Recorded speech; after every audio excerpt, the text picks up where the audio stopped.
This is the Cobalt Helper, and we are going to kick off another session of house rules that make sense, starting with skeletons. So, why do we need a house rule for skeletons? Undead. Undead should be a terrifying experience that causes your adventurers to pause in fear. That would be what I would hope the flavor would be.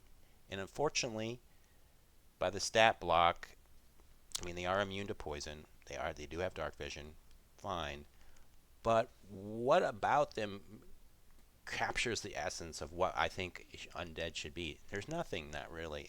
They have a sword, they have a short bow, but they really are just like almost like a human warrior in a skeleton outfit. Beyond being immune to a poison and having dark vision. So that doesn't seem right to me. Skeletons arise when animated by dark magic. I mean, so what about them? There should be something intrinsic about their stat block that makes them unique and different from just a regular a creature. So what can that be? Let's take a look at the text.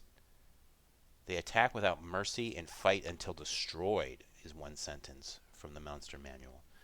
So in my mind, what would be terrifying and unnerving about undead is that they just won't die, and so much that why killed this creature and it's risen back up and it's relentless is the word I would want to use. So how can we represent that? How can we infuse this idea of them being driven by dark magic, and they don't bleed, they don't feel pain by my estimation, and so it's a terrifying foe.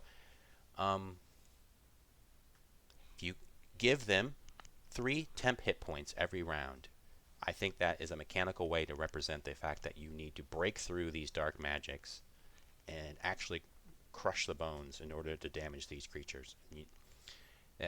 Merely a slice on a normal human, which would cause them to bleed and have pain and slowly wear down, isn't going to get the job done. So every turn you've got to go through 3 hit points before you're actually going to get into crushing the bones. I think that's a simple rule that begins to bring to them something unique that makes sense for this essence of what is supposed to be their undeadness. There you have it. Every round, each skeleton renews 3 temp hit points that you've got to chew through before you actually do damage. Still love the idea of the damage vulnerability to bludgeoning. Makes perfect sense. The bludgeoning weapons are going to crack these bones better. Wouldn't change that. And there you have it. 3 temp hit points that renew each round to make the humble skeleton much more undead-ish. Okay, that's our first one. Have you tried Cobalt Helper? It's a handy D&D 5th edition combat tracker and random encounter generator. Simply go to cobalthelper.com, click on Go to DM Setup. Let's get a combat going by adding a monster. I get a whole gallery of all the SRD content, but I can quickly look something up by name. Let's get some goblins set up for a little encounter. Simply clicking and adding is taking care of things like automatically giving a unique name. Back to combat, 3 goblins ready to go. All I've got to do is create a session for my players to join. Give it any name you like. That will be unique. Zombie 21 will work. Tell your players to go to cobalthelper.com and join. I've already got Alina joined. I'm going to flip over to Alina now. Alina had punched in Zombie 21 and joined. It's that simple. We can easily see the SRD content for all our creatures and add as many monsters as we need. As soon as we're ready, we hit start, and initiative can be automatically rolled and preserved over rounds. If we don't want to do it that way, I can uncheck here and I can punch everything in. Hit start. Goblin 1 is up, initiative is rolled, and we are off and running.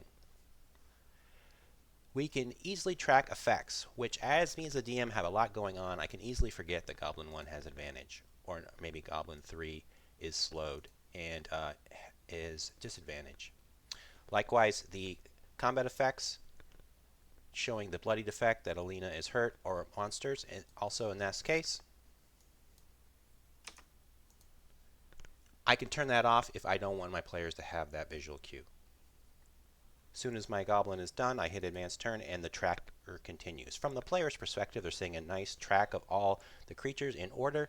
Goblin 2 is up, Goblin 2 is bloodied, and everyone can remember that Goblin 1 has advantage. Me, as the DM, don't have to remind everyone or accidentally forget.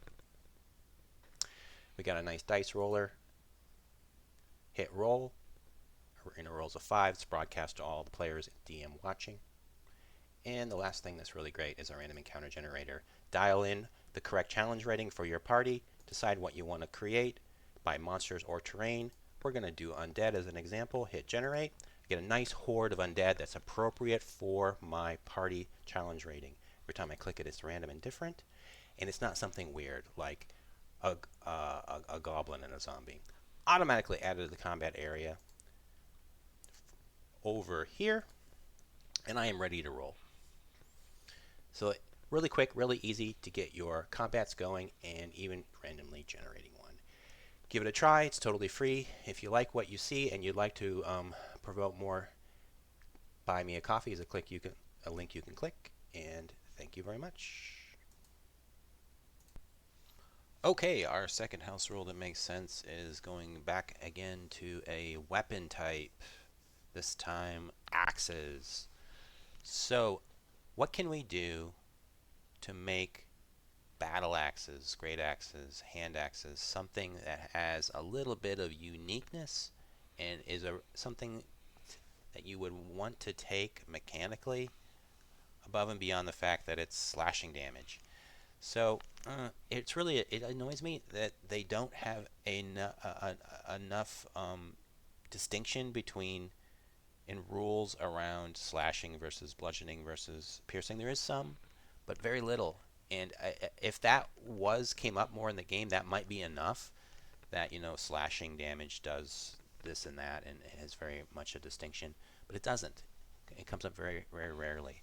So why would I want a battle axe versus a long sword versus a warhammer? I think there's going to be a distinct reason why I might choose battle axe beyond the fact that it looks cool. I think the axe is a really iconic and cool looking weapon. So what can we do to add some flavor? What is an axe? An axe is a big, huge piece of sharpened metal on the end of a stick. So it's a little unwieldy because all the weight is on one head. But when it hits, it's going to hit hard. It's going to bring down a lot of momentum and a lot of force. So -1 to hit because it's a little harder to swing and control, but +2 damage because when it comes down, it chops hard. I mean, you wouldn't use a sword to chop down a tree unless you had to. And there's a reason for that. So that's it. That's the simple rule. I think it encapsulates the essence of what makes an axe, and it makes you think, oh, that's interesting. Maybe I really will choose to have a battle axe above and beyond just thematics and cosmetics. -1 to hit, +2 damage. So if you're willing to swing a little wild, or have it be a little bit harder to hit, but when you do hit, you bring more pain, I think is a cool one. So think about that. Another way to make your axes more interesting and something that you might intentionally choose for your martial classes. That's it for now, everyone. See you later.